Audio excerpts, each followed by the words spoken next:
اسی مہینے میں ایک رات آنے والی ہے جس کو ہم لیلۃ الاسراء والمعراج کہتے ہیں. شب معراج آنے والی. ہم رجب کے مہینے میں ہیں. اس مہینے کی ایک رات 26ویں رجب اور 27ویں شب. کیا ہوا تھا؟ مصطفیٰ کریم صلی اللہ تعالی علیہ وسلم کی معراج کا وہ واقعہ ہر سال سنتے ہو. ہوا کیا تھا؟ حدیثوں کی روشنی میں جبرائیل امین آئے، مصطفیٰ کریم صلی اللہ تعالی علیہ وسلم کو مکہ مکرمہ سے حرم کعبہ تک لے گئے. حرم سے اس کے بعد مسجد اقصی لے گئے. یہاں تک کا تو واقعہ قرآن بیان کر رہا ہے. سبحان الذی اسری بعبدہ لیلا من المسجد الحرام الی المسجد الاقصی. پاک ہے وہ ذات جس نے اپنے بندے خاص کو مسجد حرم سے مسجد اقصی تک لے گیا. اور اس کے بعد ہوا کیا؟ سارے نبیوں کی امامت فرمائی، سارے نبیوں نے میرے آقا کے قصیدے پڑھے. پھر اس کے بعد سفر ہوا، پہلے آسمان، دوسرے آسمان، تیسرے، چوتھے، پانچویں، چھٹے، ساتویں آسمان. ہر آسمان پر ایک ایک نبی سے ملاقات. واقعہ پتہ ہے؟ سنو توجہ سے. میرے آقا صلی اللہ تعالی علیہ وسلم اس کے بعد عرش، کرسی، لوح، قلم، جنت، دوزخ سب کے مناظر ملاحظہ فرمائے. سدرۃ المنتہا پر گئے. اس کے بعد جبرائیل امین وہی رک گئے، آقا آگے گئے.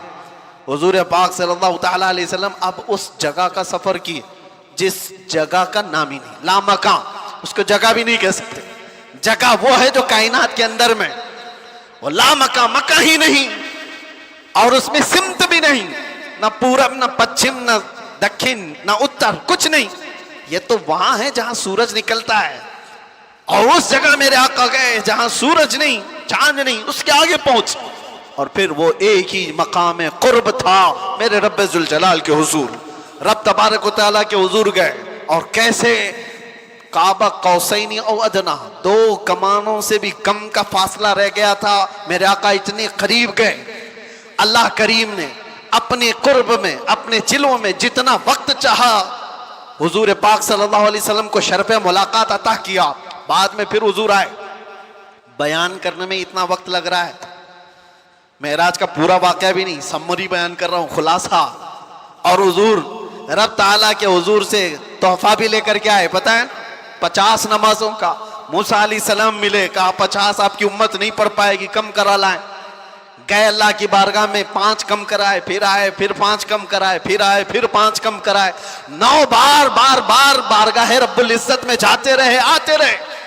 آخر میں 5 رہ گئی، پھر آئے. سوچو یہ بیان کرنے میں اتنا وقت لگ گیا، صرف چھوٹا سا سمری اور خلاصہ. لیکن حقیقت اس واقعے کی یہ ہے، تا عرش گئے پھر آئے محمد. کیسے؟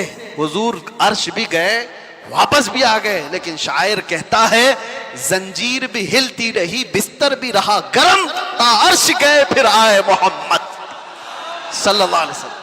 جس کمرے میں آپ آرام کر رہے تھے، دروازے کی کڑی، اگر دروازہ کھول کر کے آدمی جائے تو کڑی کتنی دیر تک ہلتی رہے گی؟ روایتوں میں یہ ملتا ہے دروازے کی جو زنجیر ہے، میاں آپ دروازہ بند کر کے گئے تو کڑی ہلتی ہے تھوڑی دیر تک کے لیے.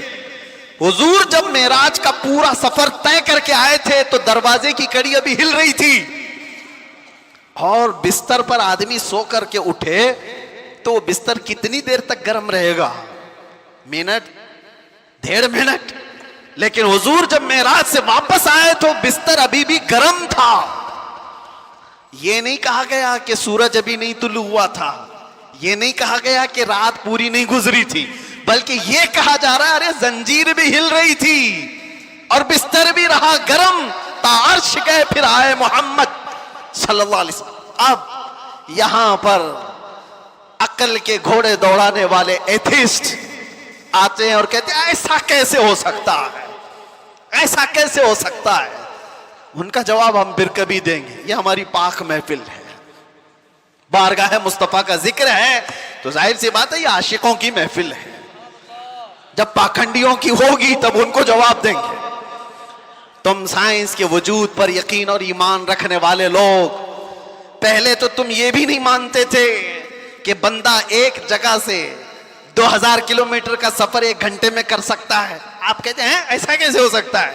آج تو مانتے ہو راکٹ سے کر سکتے ہیں، پلین سے کر سکتے ہیں. ارے آج تو ناقابل یقین ترقیاں چین اور جاپان کر چکے ہیں، وہاں تو ٹرینیں ہی پلین کی رفتار پکڑ چکی ہیں۔ آج تو ایسی ایسی ترقیاں ہیں کہ آدمی پوری دنیا کو ایک سیکنڈ میں دیکھ رہا ہے، ادھر سے ادھر بہت کچھ ہوتا جائے گا۔ ان سب پر ان کو یقین ہے، ان سب پر یقین ہے، لیکن جو بات میرے مصطفیٰ کریم صلی اللہ علیہ وسلم کی جا رہی ہے اس پر یقین نہیں ہوتا۔ ان کو جواب عقل سے دینا ہوتا ہے، اس لیے یہ محفل الگ ہے، عقل سے دیں گے۔ آج میں آپ سے کہتا ہوں، یہ ساری باتیں اگر تمہارے ذہن میں آتی ہیں کہ ایسا کیسے ہو سکتا ہے، اتنے شارٹ ٹائم پر یہ سارا وقت کیسے مینیج ہو سکتا ہے۔ بعض لوگ اس کو ٹائم ٹریول بھی کہتے ہیں، یعنی وقت کو گھیر دینا اور بہت کچھ کام ہو جانا۔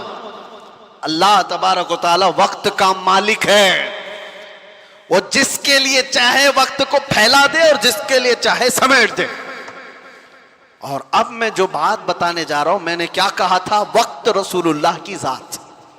میں نے یہ جملہ کہا، سنیے، معراج کا یہ سارا سفر ایک چھوٹی سی مثال میں دے دوں، ایک چھوٹی سی مثال میں۔ گھڑی لگی ہے، سامنے لگی ہے، 12:30 بج رہے، ہم 25 سے ابھی 26 میں آ گئے۔ گھڑی چلتی ہے، اس کے اندر بیٹری ہوتی ہے، پتہ ہے نا، سیل لگے ہوتے ہیں، بیٹری لگی ہے، وہ کانٹے چل رہے ہیں۔ باقی اس گھڑی کا تھوڑی نا کمال ہے۔ اس گھڑی سے ابھی 12:30 بج رہے ہیں، کوئی اتار کر کے میرے پاس دے دے، میں اس کی بیٹری نکال لوں اور اپنے پاس رکھ لوں، اس میں 12:30 سے 1 منٹ بھی آگے جائے گا، گھڑی وہیں رکے گی۔ ٹھیک ہے، میں اس بیٹری کو 1 گھنٹہ 2 گھنٹہ 4 گھنٹہ 6 گھنٹہ اپنے پاس رکھوں، 6 گھنٹے کے بعد میں نے واپس اس گھڑی میں بیٹری ڈال دی۔ گھڑی کیا 6 گھنٹے آگے سے چلے گی یا جہاں رکی تھی وہیں سے چلے گی؟ 12:30 جہاں بجے تھے وہیں سے چلے گی۔ ایک چھوٹی سی مثال ہے میرے عزیزو، تم کیا سمجھتے ہو؟ مصطفیٰ کی ذات روح کائنات ہے، جان کائنات ہے۔ مصطفیٰ کی ذات جان کائنات ہے، روح کائنات ہے۔ معراج کی شب رب تعالیٰ نے روح کائنات کی جان کو اپنے پاس بلایا تھا۔ اب پتہ نہیں 100 سال رکھا، 200 سال رکھا، 500 سال رکھا، پتہ نہیں ہزاروں سال رکھا، لیکن جان کو جب واپس کائنات میں بھیجا تو وقت جہاں تھما تھا وہیں سے چل پڑا۔ نعرہ تکبیر، نعرہ رسالت، جشن عید میلاد النبی، لبیک یا رسول اللہ۔ اسی لیے میں نے کہا وقت رسول اللہ کی ذات ہے، وہ اگر تھم گئے تو کائنات تھم گئی، وہ اگر آ گئے تو کائنات چل پڑی۔ اسی کو ہمارا امام اپنے اشعار میں یوں گنگناتے ہوئے کہتا ہے، وہ جو نہ تھے تو اور وہ جو نہ ہو تو، جان ہے وہ جہان کی، جان ہے وہ جہان کی، جان ہے وہ جہان کی، اور جان ہے تو جہان ہے، جان ہے تو ہاں، اگر وہ نہ ہو تو پھر کچھ نہ ہو۔ اس لیے میرے عزیزو، وہ ذات اقدس کائنات کا وقت ہے۔ اسی لیے ہم نے دیکھا جو رسول اللہ کو تھام لیا وہ پورے وقت کا بادشاہ ہو گیا۔ ہر وقت اس کا ہے، ہر وقت اس کا ہے۔ ہم تو بہت چھوٹے لوگ ہیں، بہت چھوٹے لوگ ہیں۔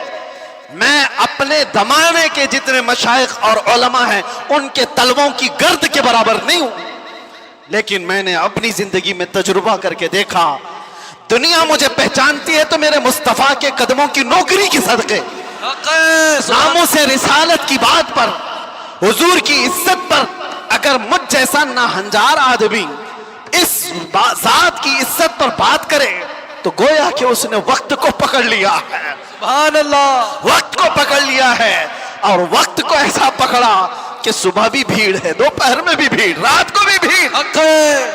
اور یہ میں اپنی تعریف میں نہیں کہہ رہا، اسی لیے میں ایک جملہ اکثر کہا کرتا ہوں، ان کی بات کرو ہر دل پہ راج کرو۔ وقت وہ ہے میرے عزیزوں 24 جائے، 25 جائے، 26 جائے، زندگی بھی چلی جائے، لیکن اللہ تمہارا نام مردہ ہونے نہیں دیتا۔ ہاں ایک بات یاد رکھ لو، جو پٹاخے اڑانے والے تھے ان کی بھی اڑ گئی، اور جو میرے مصطفیٰ کا پرچم بلند کرتے رہے دنیا ان کو 1000 ٹکڑوں میں بھی کاٹ دے، لیکن ان کا نام اللہ تعالیٰ بچے بچے کی زبان پر زندہ رکھتا ہے۔ کیا ہمارے زمانے سے، ہمارے دور میں امام شرف الدین بوصیری ختم ہو گئے؟ کیا سعدی شیرازی ختم ہو گئے؟ کیا ہمارے زمانے میں حافظ شیرازی، ملا عبد الرحمن جامی ختم ہو گئے؟ یہ وہ لوگوں کی بات میں کر رہا ہوں جو دربار رسالت کے قصیدہ خواں لوگ تھے، حضور کی تعریف میں، مدح سرائی میں مگن رہنے والے لوگ تھے۔ اسی لیے میرے عزیزوں، میں ایک بات کہتا ہوں، میرے آنے سے پہلے مجھے اصلاح کے لیے بھی کرنا تھا۔ ظاہر سی بات ہے ہمارا پورا جلسہ ریکارڈ ہوگا، کل کو اس کو اپلوڈ کریں گے کہ کلپ کاٹیں گے، لوگ اس پر اعتراضات کی بوچھار اور اس پر اپنا تماشا الگ جو کچھ بھی ہوتا ہے، لیکن وضاحت کے ساتھ کہتا ہوں، ناظم صاحب آپ نے مجھے بلانے سے پہلے بہت سارا وقت برباد کیا اس وجہ سے کہ ہم نہیں ہیں اس محفل کی تعریف کرنے کے لائق۔ اتنا وقت اگر میرے مصطفیٰ کی تعریف کرتے تو رحمت کے فرشتے اتر رہے ہوتے۔ سبحان اللہ، بارگاہ مصطفیٰ میں لبیک لبیک لبیک یا رسول اللہ، لبیک لبیک لبیک یا رسول اللہ، لبیک لبیک لبیک یا رسول اللہ، لبیک لبیک لبیک یا رسول اللہ، لبیک یا رسول اللہ۔ بارگاہ رب العزت میں دعا یہی ہے کہ رب تبارک و تعالی ایرے غیرے نتو کھیرے کے لیے زبان کھلنے سے بچائے۔ اعلیٰ حضرت کے پاس نان پارا کے رہنے والے صاحب آئے تھے اور یہ کہتے ہوئے کہ ہمارے نان پارا کے جو نواب صاحب ہیں ان کی شان میں جب کوئی شاعر شعر پڑھتا ہے تو خوب نذرانے دیتے ہیں۔ شاعر لوگوں کا حال یہی ہے، اور قرآن نے ان کو کہا ہے وَالشُّعَرَاءُ يَتَّبِعُهُمُ الْغَاوُونَ، اکثر شاعر تو گمراہی کی وادی میں گر جاتے ہیں، اکثر شاعر، لیکن بارگاہ مصطفیٰ کے شاعروں کی بات نہیں ہے یہ، دنیا کی مدح سرائی۔ میں اس لیے کہہ رہا ہوں میاں آپ برا نہ سمجھے، بہت سارے ناظم کا مطلب سمجھتے ہو، اناؤنسر جو ہم کو بلانے کے لیے بھی ہوتے ہیں، اس کی ضرورت بھی نہیں محسوس ہوتی، کون نہیں پہچانتا ہم کو، سیدھے آپ میرا نام لے کر پکارتے، ویسے بھی یہ لوگ نعرے لگاتے۔ نہ ہم کو آسمان پر چڑھانے کی ضرورت اور اس کے بعد پھر گرانے کی ضرورت۔ دنیا پہچانتی ہے تو وقت مختصر نام لے، ہم تو اپنے القابات کے بھی قائل نہیں ہیں۔ میں کہہ رہا ہوں اعلیٰ حضرت کے پاس صاحب آئے اور انہوں نے کہا کہ آپ بہت اچھے شاعر ہیں مولانا احمد رضا خان، ایک منقبت یا ایک نظم ہمارے نواب صاحب کے لیے بھی لکھ دیجئے، میں جا کر کے سناؤں گا تو بڑے نذرانے ملیں گے۔ اعلیٰ حضرت قلم کے بادشاہ، ارے میاں اللہ نے وہ دولت عطا کی تھی، محسن کاکوروی صاحب ایک بڑے شاعر تھے، اعلیٰ حضرت کے پاس وہ ایک قصیدہ لکھ کر کے لائے تھے۔ کس چیز کا قصیدہ؟ معراج کا قصیدہ، حضور کے معراج کا قصیدہ، اس میں کاشی، گنگا جل سب کا ذکر تھا۔ انہوں نے استعارہ کے طور پر اشعار لکھے تھے، کاشی سے چلا جانب متھرا، اس طرح کے اشعار۔ اعلیٰ حضرت نے 2 شعر سنے، اس کے بعد کہا محسن صاحب رکیے، عصر کا وقت ہو گیا، نماز کے لیے جائیں۔ عصر کی سنتیں پڑھی، اور سنت اور فرض کے بیچ میں کتنا وقت رہتا ہے؟ عصر کی سنت اور فرض کے بیچ میں اتنے ہی وقت میں قصیدہ معراج اعلیٰ حضرت نے لکھ لیا۔ سبحان اللہ۔ اور عصر کی فرض نماز کے بعد آئے اور کہا کہاں ہے کاکوروی صاحب، سنیے میں نے بھی لکھا ہے۔ محسن صاحب نے کہا آپ نے کب لکھا؟ کہا عصر کی سنت اور فرض کے بیچ جو وقت ملا تھا اس میں میرے ذہن میں جتنے آئے میں سنا دوں. سنانے لگے. وہ سرور کشور رسالت جو عرش پر جلوہ گر ہوئے تھے, نئے نرالے طرب کے ساما عرب کے مہمان کے لیے تھے.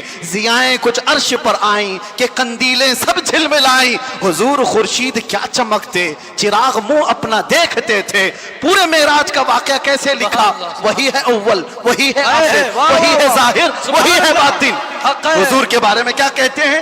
وہی ہے اول, وہی ہے آخر, وہی ہے ظاہر, وہی ہے باطن. اب سنو پورے معراج کا واقعہ. اعلیٰ حضرت کہتے ہیں اسی کے جلوے, اسی سے ملنے, اسی سے اس کی طرف گئے تھے. سبحان اللہ. اسی کے جلوے, اسی سے ملنے, اسی سے اس کی طرف گئے تھے. پورے اشعار سنتے رہے کاکروی صاحب, ختم ہی نہیں ہو رہے ہیں. اعلیٰ حضرت نے, جانتے ہو یہ قصیدہ معراج 4 شعر 6 شعر 8 شعر کا نہیں, پورے 168 اشعار لکھ دیے تھے. سبحان اللہ. جس کو قادر الکلامی اتنی ہو, جس کو اللہ تعالیٰ نے زندہ باد زندہ باد اعلیٰ حضرت, جس کو اللہ تعالیٰ نے اتنی قادر الکلامی عطا کی ہے اشعار کی زبان پر, تو وہ جب قلم چلائے تو کیا نہیں کہہ سکتا. نان پارا والے صاحب سے بھی کہا ٹھیک ہے قلم چلاتا ہوں. وہ نواب صاحب کی شان میں لکھوانے آئے تھے, بریلی کا امام لکھنے لگ گیا وہ کمال حسن حضور ہے کہ گمان نقص جہاں نہیں, یہی پھول خار سے دور ہے, یہی شمع ہے کہ دھواں نہیں. یا رسول اللہ تیرے آگے یوں ہیں دبے لچے فصحا عرب کے بڑے بڑے, کوئی جانے منہ میں زبان نہیں, نہیں بلکہ جسم میں جان نہیں. کروں تیرے نام پہ جان فدا, نہ بس ایک جان دو جہاں فدا, 2 جہاں سے بھی نہیں جی بھرا, ارے کروں کیا کروڑوں جہاں نہیں. اعلیٰ حضرت لکھتے گئے کس کی شان میں؟ بارگاہ مصطفیٰ میں. آپ کو پتا ہے ایک شعر کی تشریح کرنے میں 4 گھنٹے لگ سکتے ہیں. وہ کمال حسن حضور ہے. اعلیٰ حضرت کہتے ہیں حضور کا حسن ایسے کمال کا ہے کہ گمان نقص جہاں نہیں, یعنی برائی کا گمان بھی جس میں نہیں ہے, ایسا حسن ہے. یہی پھول خار سے دور ہے. ویسے تو تم جھوم جا رہے ہو, سمجھے کہ نہیں کیا پتا. یہی پھول خار سے دور ہے. اعلیٰ حضرت کہتے ہیں ارے حضور کی ذات یہ ایسا پھول ہے جس میں کانٹا ہی نہیں. حق ہے. یہی پھول خار سے دور ہے, اور جو بھی چراغ دیکھو دھواں دیتا ہے کہ نہیں دیتا. اور اعلیٰ حضرت کہتے ہیں یہی وہ شمع ہے کہ دھواں نہیں. واہ واہ واہ, سبحان اللہ سبحان اللہ. دھواں تکلیف پہنچاتا ہے, اور میرے آقا کی شمع ایسی ہے یہاں دھواں نہیں نکلتا, پروانے آ کر جان دیتے ہیں. سبحان اللہ. یہی شمت ہی نہیں چیزوں پر بھی وہ کمانڈ حاصل کر چکا ہے. جانتے ہو دریائے نیل سوکھ جاتا تھا ہر سال, مصر کا ایک دریا ہے, لیکن جب اسلام وہاں آیا, عمرو بن عاص ایک صحابی ہیں, مصر فتح ہو گیا, تو وہاں مصر کے جو جاہل لوگ تھے کیا کرتے تھے, 16 سال کی جوان خوبصورت لڑکی کو جلوس میں گھماتے تھے اور لا کر کے اس کو ذبح کر دیتے تھے. دریائے نیل میں اس کی بلی چڑھائی جاتی تھی, اور پھر ان کا عقیدہ یہ تھا کہ دریا کا پانی اوپر آ جاتا تھا, اور ہوتا بھی تھا. جب ایک لڑکی کی بلی چڑھائی جاتی تو پانی اوپر آ جاتا تھا, ہر سال کا رواج تھا. لیکن جب اسلام آیا دریا سوکھنے لگا تو لوگوں نے آ کر کے عمرو بن عاص رضی اللہ عنہ سے کہا ہمارا تو معمول ہے کہ ہم ایک 16 سال کی جوان لڑکی کو جلوس میں لا کر ذبح کرتے ہیں, تب یہ دریا نیل کا پانی موجے مارے گا. انہوں نے کہا ہرگز میں تو اس کی اجازت نہیں دے سکتا. کہا تو پھر سارے پیاسے مر جائیں گے, پانی کی شدید قلت ہو جائے گی. عمرو بن عاص نے جانتے ہو خط لکھا کس کو؟ امیر المومنین عمر ابن خطاب رضی اللہ عنہ. نام سنتے ہی رونگٹے کھڑے ہو جاتے ہیں. جی سچ بتاتا ہوں, خط آیا تو آپ نے پڑھ کر کے حالات کا مشاہدہ کیا, پھر کیا کیا جانتے ہو؟ عمر ابن خطاب رضی اللہ تعالیٰ عنہ نے جو حل بتایا وہ بہت الگ ہے. 2 خط لکھے, ایک حضرت عمرو بن عاص کو کہ تم نے جو لوگوں سے کہا وہ بالکل صحیح کہا, اسلام اس کی اجازت نہیں دیتا, کسی کی بلی چڑھانا, کسی کی جان لینا, کسی کا خون بہانا, تم نے جو کیا وہ صحیح ہے. اور حضرت عمر نے کہا ایک اور خط میں لکھ رہا ہوں دریائے نیل کے نام پہ. واہ. آج تک آپ نے سنا کوئی دریا کو بھی خط لکھا ہو؟ سنا ہے؟ ہاں اگر سنا ہو تو صرف محمد عربی کے غلاموں نے کیا ہے. بے شک سبحان اللہ سبحان اللہ. آج کے بیٹھے ہوئے 1400 سال بعد کے کتے محمد عربی صلی اللہ تعالی علیہ وسلم کی شریعت کو نوچ کھانے کی کوشش کرتے ہیں. انہیں پتہ بھی نہیں یہ اسلام کو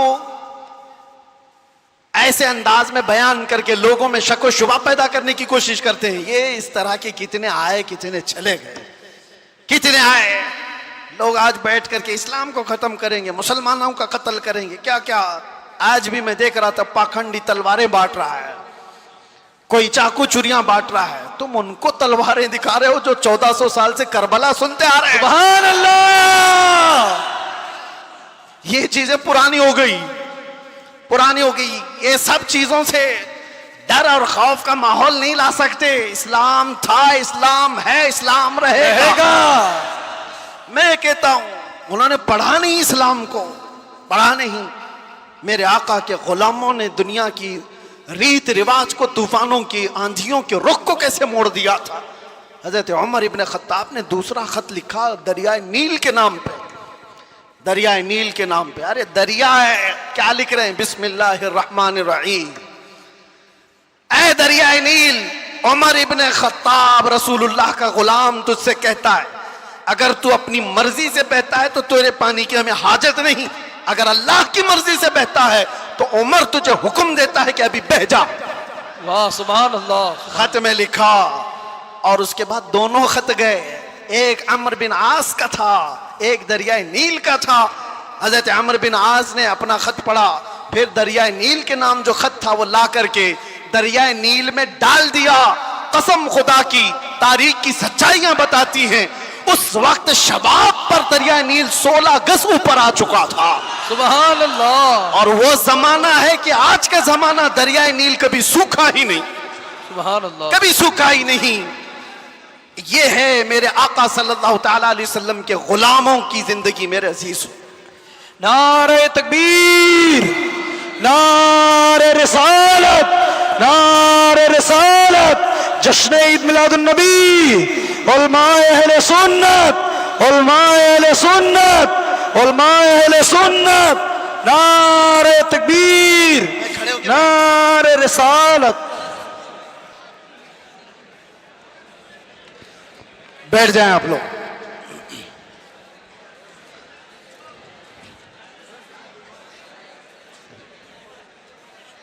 ہو گئے بس.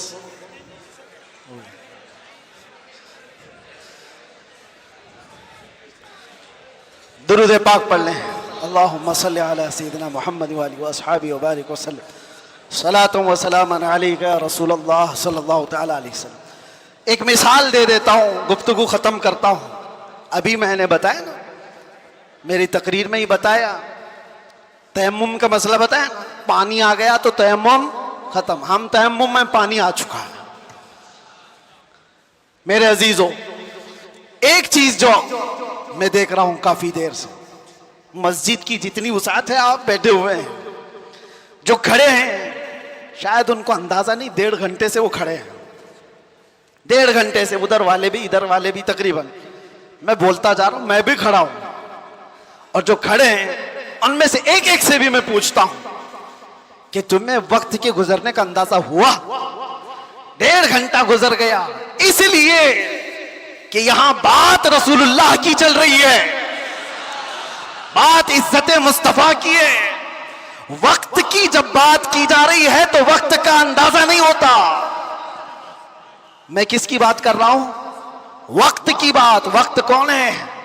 رسول اللہ کی ذات. اور اسی کو قرآن کہتا ہے والضحیٰ, کبھی واللیل اور کبھی والعصر.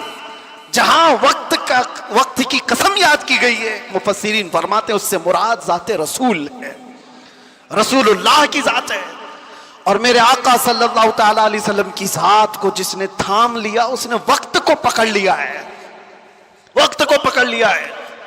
ہر وقت تمہارا ہے. اور ایک بات یہ بھی, جو حضور کی غلامی میں آیا اس نے وقت کو ایسا پکڑا ہے کہ بڑھاپا کبھی نہیں آتا اس کا. وہ ہر زمانے کا جوان ہے, ہر زمانے کا جوان ہے.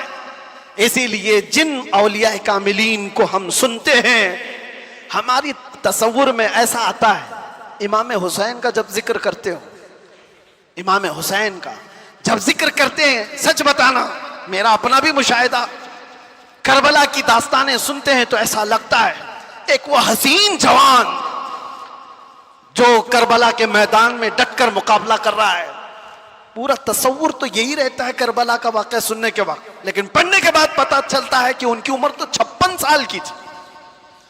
غوث پاک کا تذکرہ آتا ہے تو شکل و شباب تصور میں ایسی آتی ہے کسی حسین جوان کی، غریب نواز کا تذکرہ آتا ہے تو کسی حسین جوان کی۔ اس لیے میرے عزیزوں کہ یہ رسول اللہ کی ذات سے ایسے وابستہ لوگ ہیں کہ وہ ہر زمانے کے جوان ہیں، ہر زمانے کے جوان ہیں۔ اور دوسری بات، ایک تو ہر زمانے کا جوان ہے اور اس کا ذکر کبھی پرانا بھی نہیں ہوتا، کبھی پرانا نہیں ہوتا۔ آپ برسوں سے مسجدوں میں آ رہے ہیں، ابھی میں اگر آپ کے سامنے پڑھوں مصطفیٰ جان رحمت پہ لاکھوں سلام، شمع بزم ہدایت پہ، آج بھی پڑھے جاتے ہیں، ہم نے ہزاروں بار سنا ہوگا، لیکن یہ سلام کبھی پرانا نہیں لگتا، کبھی پرانا۔ اور میں نے اپنی تقریروں میں کتنی بار اعلیٰ حضرت کے ان اشعار کو تلاوت کے طور پر پڑھا ہوگا۔ اعلیٰ حضرت فرماتے ہیں بجھ گئی جس کے آگے سبھی مشالیں، شمع وہ لے کر آیا، سارے اچھوں میں اچھا سمجھیے جسے ہے اس اچھے سے اچھا، سارے اونچوں میں اونچا سمجھیے جسے ہے اس اونچے سے اونچا، ارے کون دیتا ہے دینے کو منہ چاہیے، دینے والا ہے سچا۔ یہ وہ اشعار ہیں، ہم بار بار پڑھتے ہیں، مزہ تمہیں کیوں آ رہا ہے؟ دنیا گانے سنتی ہے جب تک اس کا زمانہ ہوتا ہے، زمانہ پرانا ہو جائے تو نئے گانوں کی دھن تلاش کرتی ہے دنیا، لیکن بارگاہ مصطفیٰ کی مدح سرائی ایسی ہے، ابھی میں اگر کہوں وَأَحْسَنُ مِنْكَ لَمْ تَرَ قَطُّ عَيْنِي وَأَجْمَلُ مِنْكَ لَمْ تَلِدِ النِّسَاءُ خُلِقْتَ مُبَرَّأً مِنْ كُلِّ عَيْبٍ كَأَنَّكَ قَدْ خُلِقْتَ كَمَا تَشَاءُ۔ عربی کے اشعار ہیں، کس نے کہا تھا؟ حسان بن ثابت نے۔ کب کہا تھا؟ 1400 سال پہلے۔ کیا کہا تھا؟ یا رسول اللہ آپ سے زیادہ حسن والا میری آنکھوں نے دیکھا ہی نہیں۔ سبحان اللہ۔ دیکھا نہیں، ہو سکتا ہے کہیں ہوگا، تم نے نہیں دیکھا۔ سوال یہ ہے نا، تم نے نہیں دیکھا ہوگا، کہیں اور ہوگا۔ دوسرے شعر میں حسان بن ثابت نے کہا وَأَجْمَلُ مِنْكَ لَمْ تَلِدِ النِّسَاءُ، ایسا نہیں کہ میں نے نہیں دیکھا، آپ سے زیادہ حسن والا کسی ماں نے جنا ہی نہیں۔ سبحان اللہ۔ یہ اشعار پرانے لگتے ہیں، بار بار پڑھے جاتے ہیں۔ بلغ العلا بکمالہ کشف الدجا بجمالہ حسنت جمیع خصالہ صلوا علیہ۔ جو مدح سرائی کیا میرے آقا کی، اس نے وقت کی نبض کو پکڑا ہے، وقت کو تھام لیا ہے، اور وقت ہر زمانے کا اس کا ہے، اس کا وقت ہے۔ اگر کوئی ہم سے آ کر کے پوچھے غریب نواز کا کون سا وقت تھا، ہم کہیں گے نادان 800 سال پہلے نہیں، ابھی ان کا ہی وقت ہے۔ سبحان اللہ۔ ہے یا نہیں؟ آج بھی ان کا ہی وقت ہے۔ کوئی اگر کہے 800 سال پہلے کے تھے، 700 سال پہلے کے تھے، نہیں، وہ راجے مہاراجاؤں کی تاریخ میں کہا جاتا ہے اتنے پہلے کے تھے۔ غریب نواز تو آج بھی ہیں۔ اسی لیے کربلا کے واقعے کو سمیٹتے ہوئے ایک شعر جو مشہور ہے فارسی کا، کیا کہا جاتا ہے؟ شاہ است حسین۔ فارسی آتی ہے؟ نہیں آتی، لیکن شعر یاد ہے۔ شاہ است حسین کا مطلب کیا ہے؟ فارسی میں سمجھا دیتا ہوں۔ فارسی میں است اور بود دو لفظ ہیں۔ است کا مطلب ہے، بود کا مطلب تھا۔ سمجھ میں آ رہا ہے؟ است کا مطلب ہے اور بود کا مطلب، شعر دیکھو آپ، شاہ است حسین، بادشاہ ہے حسین، یا یہ کہا جا سکتا تھا شاہ بود حسین، بادشاہ تھا حسین؟ نہیں، وہ بادشاہ کوئی اور تھا ہوگا، لیکن حسین بادشاہ، شاہ است حسین بادشاہ۔